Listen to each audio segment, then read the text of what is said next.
Manipurda NRC Toudringei mamangda Census taukiba haibasi lamdam asigi Yelhoumee sing Muthatpaga Chap Manei haina konthojam AC MDPF ki mirep Oinam thengnagadauriba Oinam Openjit na fongdurakli hiramasigi matangda Openjit na hai Manipur gi miyam Census ki mayukta leibanate subnatagi kumja lisingamaga chamapan yankaiga mathoi de yumfam oiraga NRC update taubiyu amadi lamdam asidagi mitop sing khandok piyu haibani masida paliba lengak asina ngammi matagum Census taushin kiba tarabadi lamdam asigi Yelhoumee na Chief Minister oirakpagi wafam lapna leikragani maramaduna haujik JFD na changsilakpa khongjang asida aikoina punna saugatminasi haina mahakna fongdokhi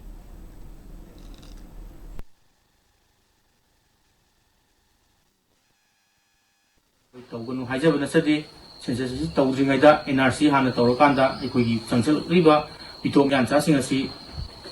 1951 the BCR or Kanda NRC Tahova, Aduba Census, Kona Tobiba, Masinatana Atopa, Equiguba, Lambi Late, Karigumba, Sarkar Sinangami Matagum, Equigi Census, Toshan Giba Taragadi, Hoji Paliba Chief Minister Sina, Yelhoumee Yuba, Royal Chief Minister Wigani Hashi, Equigi Maikadi Tamzage.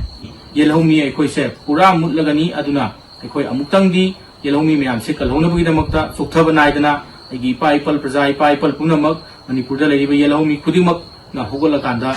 aikoi amutangdi punna thingnaminabada sokthaba naidana aikoi siba changba khangdana honaminasi haibase aikoigi apilni aduga mayamna sogolakpa mayamna honarakpa JFDna honarakpa thabak thorom khudimakta aikoi punna saruk yajagani aikoi thawaina pontha pirabasu aikoi chingnaba leiroi si haiba wahi asi praja mayam punamakta koi khut lona duna hai